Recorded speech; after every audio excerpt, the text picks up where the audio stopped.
갈라디아서 6장 14절 15절의 말씀을 다 같이 읽으실 때 살아계신 하나님의 음성으로 들으시기를 바랍니다.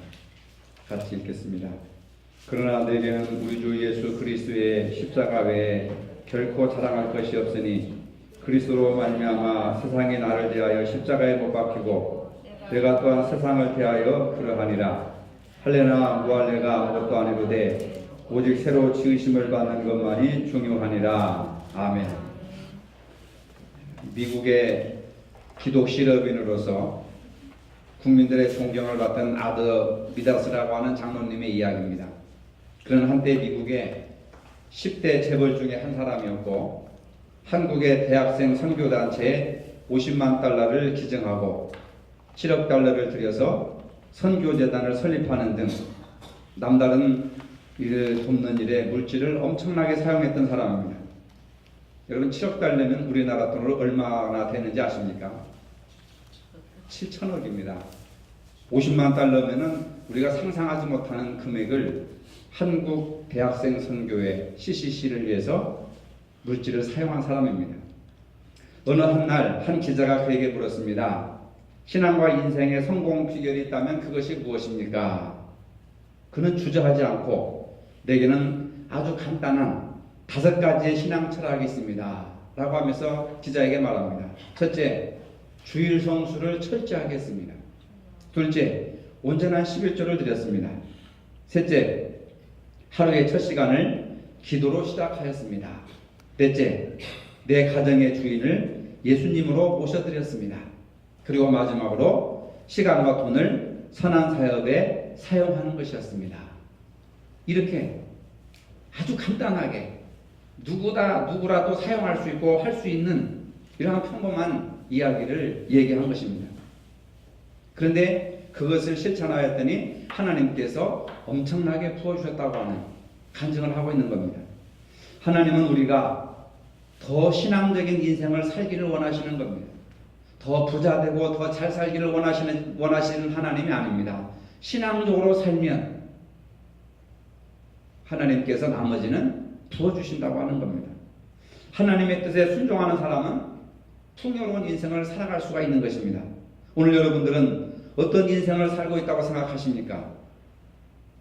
바울은 오늘 본문을 통하여서 갈라디아 교회를 향한 자신의 권면과 교훈의 마지막 결론을 말씀하고 있습니다.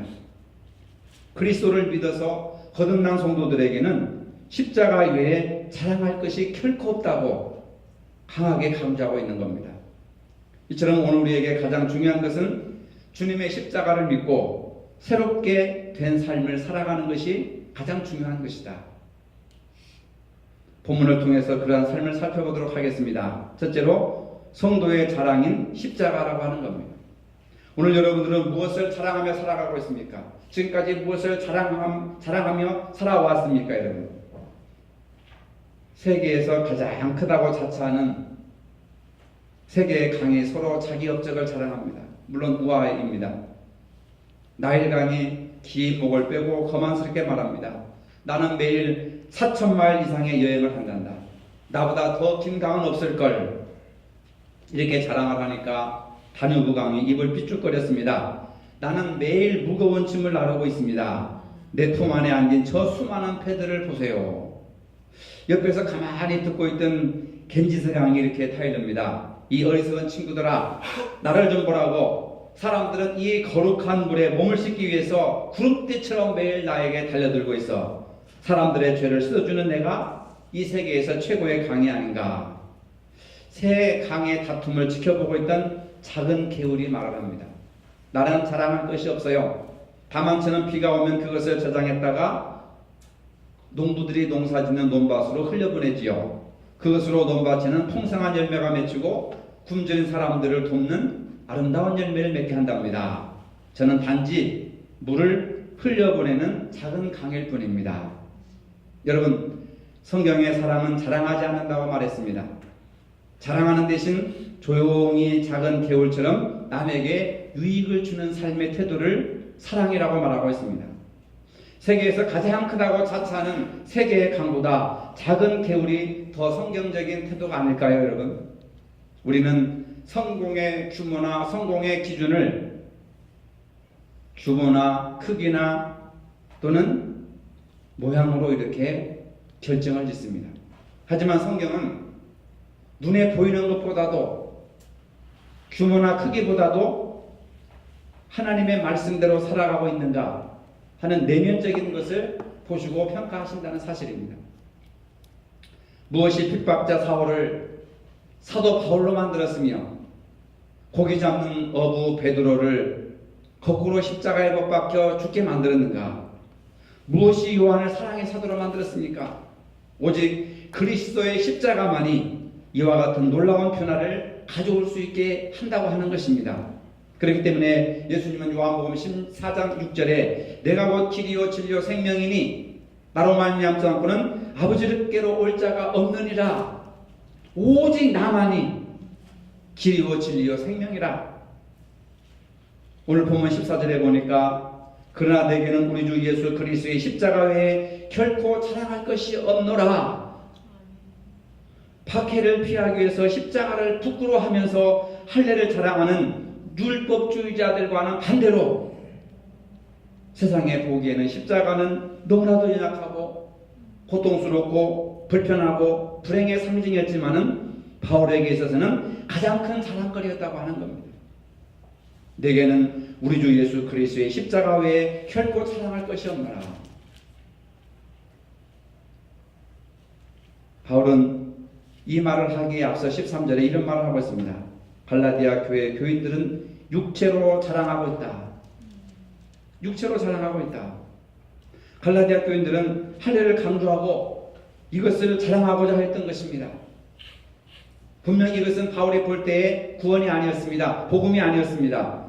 사도 바울도 과거에는 그렇게 율법에 충성한 적이 있었지만은 다메섹 도상에서 부활하신 예수 그리스도를 만난 이후에는 율법주의를 버리고 십자가만을 자랑하는 그러한 삶을 살았다고 하는 겁니다.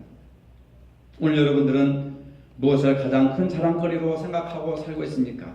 십자가보다 더 자랑스러운 것이 있다고 한다면 갈라디아 교인들처럼 육체로 자랑하려는 태도로 살아가고 있는 것입니다. 할례를 받아야 구원을 받는다고 하는 것처럼 외적인 표식을 남기고 그것을 자랑하고 있는 것입니다. 세상적인 부귀와 명예를 십자가보다도 더 사랑하고 자랑하고 있다고 하는 것입니다. 바울은 많은 학식과 세상적인 자랑거리를 모두 배설물처럼 여긴다고 고백을 하고 있습니다. 자신의 경험이나 학식이나 능력들이 남보다도 특별났지만은 오직 십자가를 자랑으로 내세웠던 것입니다.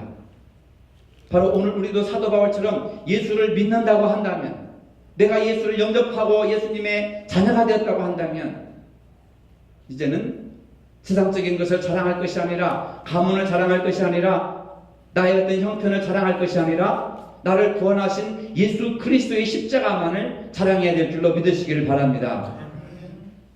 십자가를 자랑하기 위해서는 먼저 자신을 그리스도께 복종시켜야 하는 것입니다. 자신의 모든 욕심을 채우면서 그리스도를 따른다고 하는 것은 불가능한 일이기 때문에 그럽니다. 십자가를 자랑하는 것은 자기를 부인하고 자신을 십자가에 매다는 것입니다. 주님께서 십자가의 사명을 기꺼이 감당하셨듯이 오늘 나도 나의 자신의 십자가를 기쁜 마음으로 감당할 수 있어야 되는 겁니다. 그래서 십자가가 복음입니다. 십자가가 사랑입니다. 십자가가 능력입니다. 여러분, 이건 말로써 되는 것이 아니라 내가 진짜 그 십자가를 짊어지고 가야 된다는 겁니다. 주님을 위해 모욕도 받고 박해도 받을 수 있습니다.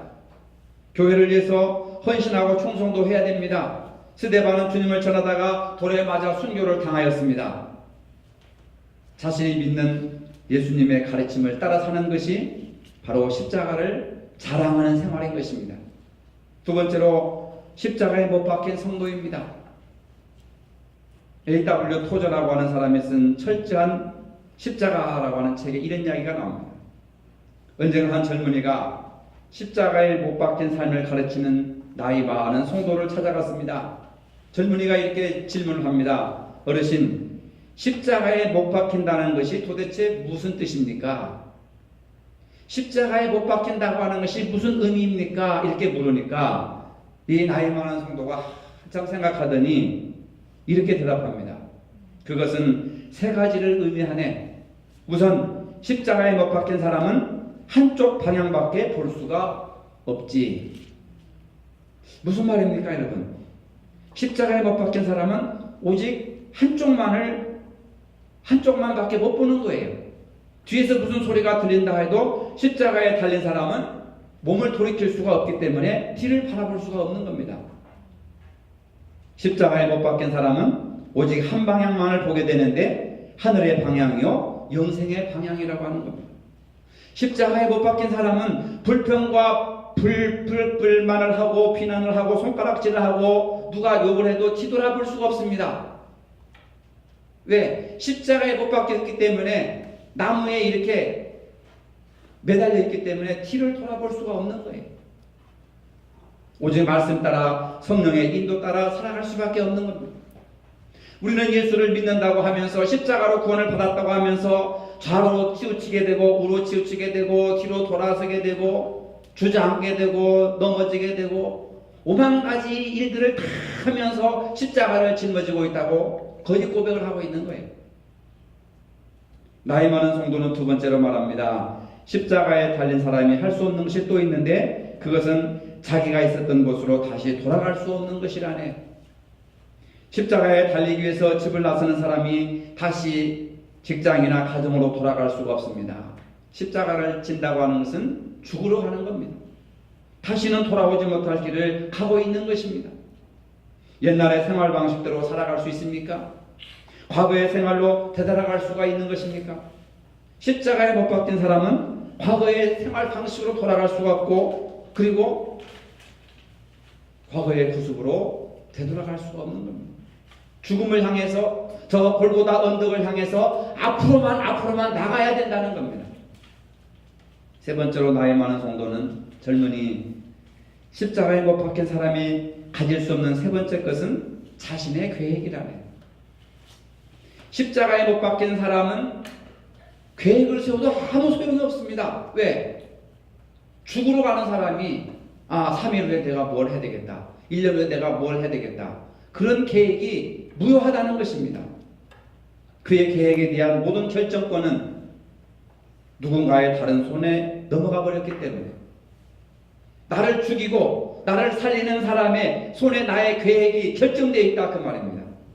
십자가 위에서 죽어야 할 입장이기 때문에 나의 계획은 있을 수가 없는 겁니다. 우리 모든 계획은 주님의 손에 맡겨 있는 줄로 믿으시길 바랍니다. 염려하지 말아라. 걱정하지 말아라. 절망하지 말아라. 내가 너를 일으켜 세울 것이다. 내가 너를 도와주실 것이다. 오늘 여러분들은 어떻습니까? 뒤를 돌아보지 않고 앞을 향하여 달려가고 있습니까?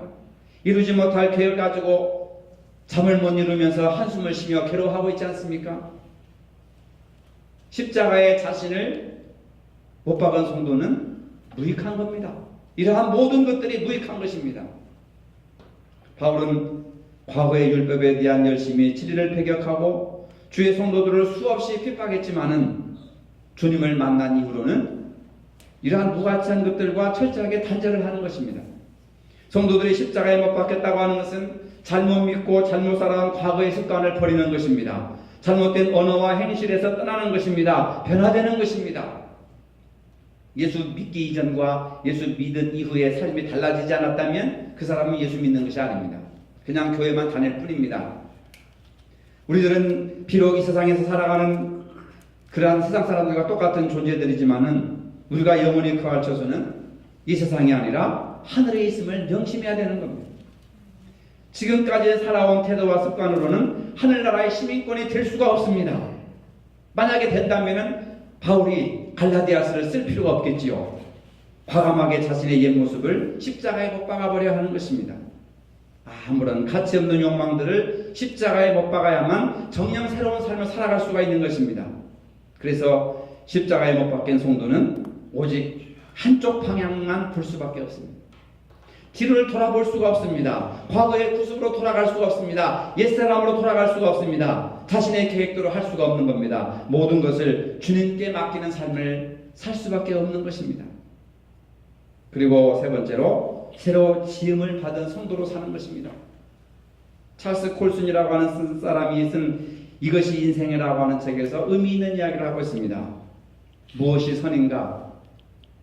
이런 어떻게 해야 진정한 인간답게 살 것인가 라고 하는 갈구와 고통 속에 진정한 인생이 어떻게 살아가는 것인가 하는 비결을 말하고 있습니다. 내가 정말 잘 살고 있는 것일까? 잘 살고 있는 것은 내가 부자로 사는 것일까? 그런 것을 얘기하는 게 아닙니다. 내가 정말로 인간답게 살아가고 후회 없는 인생을 살아가고 있는 걸까? 수없이 다짐하고 애를 쓰는데도 왜 항상 제자리이지? 다른 사람을 위해 헌신하며 살아가는데 왜 이토록 마음이 공허할까? 이런 문제들입니다. 누구도 피할 수 없는 질문 앞에 이렇게 이야기를 하고 있습니다. 사람들은 누구나 한 번쯤 내가 과연 잘 살고 있는 걸까? 생각을 해보라고 하는 겁니다.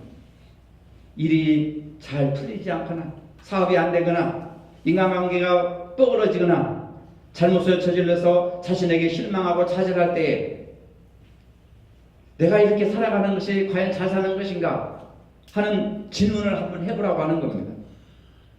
그런데 많은 사람들이 살아가기에 바쁘고 먹고 사는 일에 바쁘고 하루하루 일에 바빠서 이런 것은 쓸데없는 생각이야. 잠시 미루어 놓다든지 아니면 내가 지금 잘 살고 있는가 라고 하는 질문이 사실은 두려워서 도망을 친다는 겁니다. 그런 생각을 하지 않는다는 겁니다. 자의에 의해서든 타의에 의해서든 자신의 삶의 방향이 잘못되어 가고 있다고 한다면 방향을 새롭게 해야 되지 않을까? 저자는 삶에서 느끼는 두려움과 절망보다도 더 무서운 것은 자신의 인생을 살아가면서 길을 잃어버렸다는 사실을 모르는 무감각한 것이 가장 큰 문제라고 이야기하고 있습니다. 여러분, 우리는 남을 쉽게 정죄하고 비난하면서 그것이 죄인지도 모르는 무감각한 상태에 빠져 있다고 하는 거, 이것이 더 큰 병이고 이것이 더 큰 죄라고 하는 겁니다. 불순종의 삶을 살아가면서도 그것이 죄인지도 모르고 살아가는 거예요. 불평과 원망과 미움과 시기와 질투를 하면서도 그것이 죄인 줄도 모르고 살아가고 있다고 하는 거. 영적인 무감각이 이것이 인생을 불행하게 만든다고 하는 겁니다. 당뇨병 환자는 자기의 발가락에 상처가 나서 피가 흘러도 신경이 무뎌져서 무감각해져서 아픈 줄을 모릅니다. 이것이 무서운 것입니다. 그래서 발톱이 빠져나가고 발가락이 썩어져 나가고 오려내고 심지어는 발목을 잘라버리고, 왜? 아픈 줄을 모른다는 거예요. 무감각하다는 겁니다. 여러분들, 내가 이렇게 살아도 하나님 말씀에 부끄럽지 않고 올바르게 신앙생활 하면서 하나님 나라의 시민권으로 내가 부족함이 없이 손색함이 없이 나는 지금까지 살아오고 있다, 그리고 이렇게 살아갈 것이다 라고 생각하는 사람이 있습니까? 이렇게 살아가는 것이 인생의 진리가 아니에요. 이렇게 살아가는 것이 인생의 방법이 아닙니다. 예수 그리스도의 가르침대로 살아야 길과 진리와 생명의 길을 가는 것이란 말입니다. 근데 우리는 무감각해져 가지고 이렇게 살면, 이렇게 믿으면 천국 가고, 이렇게 믿으면 부자 되고, 이렇게 믿으면 잘 될 것이다 라고 하는 착각에 빠져 있다는 거죠. 우리가 신앙생활을 하면서 어떻게 믿어야 하고 어떻게 살아야 하는지조차도 모르고 살아가고 있다고 하는 겁니다. 여러분, 금년 봄에 한평나비 축제를 다녀오신 기억이 있으시죠? 다 잊어버리셨습니까? 나비가 되기 직전에 애벌레에게는 주변의 모든 것들이 다 버거운 문제들입니다. 앞에 있는 돌덩이도 잡초도 냇가도 막대기도 도저히 올라갈 수가 없고, 그런 것들이 자기 인생을 망치는 큰 불행한 문제라고 생각을 합니다.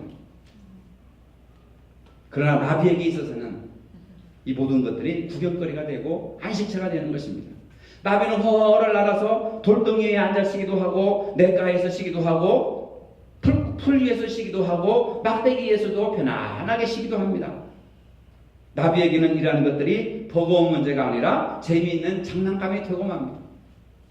애벌레로 있을 때는 이것이 너무너무 나의 인생을 가로막고 내 앞길을 가로막는 큰 장애물이었는데, 어떻게 나비가 돼서는 그 위에 올라앉아서 쉬고 있느냐 그 말이에요.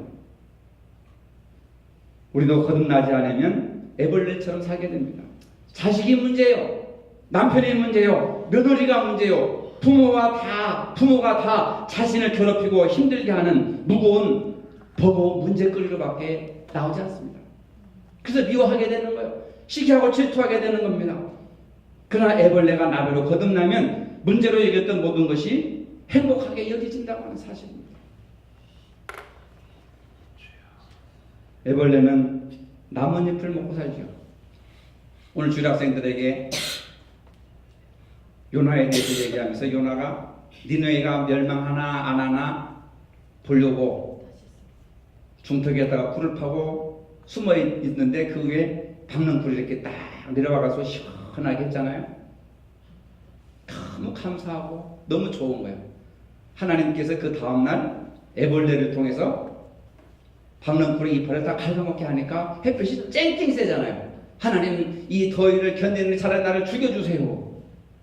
애벌레가 박잎을 갉아먹었습니다. 애벌레는 나뭇잎을 먹고 삽니다. 그러나 나비는 나뭇잎을 먹고 사는 것이 아니라 이슬을 먹고 사는 거예요. 성령으로 거듭난 성도들은 이 세상의 가치로 사는 것이 아니라 하나님의 가치로 사는 거예요. 말씀으로 사는 겁니다. 말씀의 가치를 귀중하게 여기는 거예요. 믿고 구원받았다고 하면서 여전히 애벌레로 싸우고 시기하고 질투하고 미워하고 원망하고 죽이려고 하는 그런 삶을 여러분들 언제 벗어나야 되겠습니까? 나비는요 먹는 거 가지고 싸우지 않습니다. 이파리 가지고 싸우지 않습니다. 신기하죠? 이슬을 먹고 살아요. 날아다니며 삽니다. 노래하며 삽니다. 꿀을 먹고 삽니다. 성령으로 거듭난 우리 성도들이 말씀을 먹고 살아야 된단 말입니다. 진리의 가르침대로 살아야 된단 말입니다. 말씀의 가치를 사모해야 된단 말이에요. 그 말씀을 가르치고 선포하는 교회를 중요히 여겨야 되고 가르치는 목사를 중요히 여겨야 되고 여러분들 스스로를 중요하게 여겨야 된다는 말이에요. 말씀의 가치를 무시해버리니까 교회도 무시하고 목사도 무시하고 직분자들도 무시해버리게 되는 주일날 돌아오는 것이 없는 집 제사 돌아오듯이 왜 이렇게 빨리 돌아오는데요? 가기 싫어 죽겠는데 이런 성도들이 무슨 십자가를 알고 구원을 알겠습니까 여러분? 여전히 믿는다고 하면서 교회 안에서도 애벌레로 살아가는 거예요. 애벌레도 사람도 모두가 다 거듭나야 된다는 겁니다. 애벌레는 시간이 지나면 자연스럽게 자연 이치에 따라서 나비가 되지만은 사람은 시간이 지난다고 해서 변화되는 게 아닙니다. 결단해야 됩니다. 성령의 능력을 체험해야 됩니다. 예수를 체험해야 된단 말입니다. 바울이 부활하신 예수님을 체험하고 완전히 변화됐듯이 애벌레로 살았던 자가 나비로 거듭나게 해서는 예수 그리스도를 체험해야 된단 말입니다. 말씀을 체험해야 된다 이 말입니다. 불편하게 살아갈 수밖에 없는 거예요. 참을 수 없는 고통과 역경의 터널을 통과해야 됩니다. 그 터널을 빠져나가는 고통의 시간을 견디지 못해가지고 결국 나비가 되지 못하고 애벌레로 죽고 말아버리고 번데기로 죽든지 애벌레로 죽든지 죽어버리고 마면 나비의 그 영적인 삶, 아름다운 삶, 천국의 삶을 맛보지도 누리지도 못하고 평생 애벌레로 기껏 변화됐대야 번데기로 변화되고 죽고 만다 그 말입니다. 여러분 나비처럼 되어 날아오지도 못하고 영영 애벌레로 머물고 또는 변화됐다고 번데기로 머물고 말 것입니까? 바울은 이러한 과정을 말하면서 애벌레로 남지 마라, 번데기로 남지 마라, 나비로 살아라. 그렇게 살기 위해서는 자신을 십자가에 못 박아야 그리스도인으로 다시 태어난다라고 얘기를 하는 거예요. 15절입니다. 할례나 무할례가 아무것도 아니로되 오직 새로 지으심을 받은 자뿐이니라. 전통과 권위에 사로잡혀 있으면 할례가 중요한 것이냐 무할례가 중요한 것이냐, 내가 어떻게 살아가느냐 어떤 모습으로 살아가느냐 이런 것들을 굉장히 자랑하지만은 그러나 성도는 오직 새로 지으심을 받은 자로서 살아갈 수밖에 없다. 여러분 이제 나비로 거듭나면 애벌레의 습관을 버려야 합니다. 옛 모습을 연연해서는 안 되는 것입니다. 새 부대에 새 포도주를 담듯이 날마다 생활에 있어서 새로운 변화가 있어야 됩니다. 거듭났다고 하면서 세상적인 것들을 십자가보다 더 자랑해서는 안 되는 것이죠. 고여있는 물, 그릇에 들어있는 물은 시간이 지나면 썩어버리는 겁니다. 날마다 변화하지 못하는 삶, 그 부대가 아무리 새 것이라 해도 분명히 썩어 악취가 나는 것입니다. 세상 사람들은 교회가 썩어서 악취난다고 합니다. 거듭나지 못한 사람들이 모여서 일을 하려다 보니까 맨날 싸우는 거죠. 맨날 악취를 풍기는 거죠. 맨날 죽을 일만 하는 겁니다. 거듭나지 못한 사람들이 할 수 있는 일이란 기껏해야 예수님의 손발에 못자국을 내고 예수님의 옆구리에 창자국을 내고 예수님의 이마에 가시로 찌르는 일뿐이 뭐가 되어 있겠습니까? 거듭남의 결과로서 경건의 모양이 우리에게 조금만 남아있다고 한다면 그것이 바로 우리가 구원받은 표시일 것이고 또한 우리가 하나님의 자녀라는 것을 증명해주는 확실한 증거라고 할 수가 있습니다. 갈라디아 교인들은 권위와 전통을 주장하고 있었습니다. 그러나 바울은 이제 권위와 전통 이것을 주장할 시기가 아니라 새로운 시기가 도달했다. 예수 그리스도를 통해서 구원받았다. 변화되는 마음으로 이제는 마음의 문을 활짝 열고 십자가를 영접해라. 십자가를 받아들여라. 할례라고 하는 그 구원의 도리가 아니라 이제는 할례라고 하는 것을 몰아내고 십자가를 받아들여라. 십자가를 자랑해라. 이것이 구원받은 사람의 삶의 모습이다. 이렇게 강조하고 있는 거예요. 바울은 갈라디아 교인들에게 이제는 육체를 자랑하지 말고 오직 예수님의 십자가만 자랑하라고 얘기하고 있습니다. 십자가를 자랑하며 살기 위해서는 자신이 십자가에 못 박혀야 한다고 했습니다. 그럴 때 새로 지음받은 성도로 거듭난다고 말씀하고 있습니다. 여러분, 십자가를 통하여 새로 지음받은 사람은 믿음에서 그리고 그 믿음의 정도에서 신앙의 정도에서 벗어나지 않기 때문에 그렇습니다. 무감각해지지 않기 때문에 그렇습니다. 육체의 일을 자랑하지 말고 오직 예수 그리스도의 십자가만을 자랑함으로 새로운 인생을 사시기를 주님의 이름으로 축복합니다. 걸어가신 주님은 사도 바울을 통해 오늘 우리에게 십자가만 자랑하고 그 십자가를 짊어지라고 말씀하셨습니다. 그리고 새로운 삶을 살라고 강조하고 있습니다. 믿음의 정도에서 벗어나지 않도록 주여 이 모든 말씀을 감당할 수 있는 힘을 허락하여 주시옵소서. 예수님의 이름으로 기도합니다. 아멘.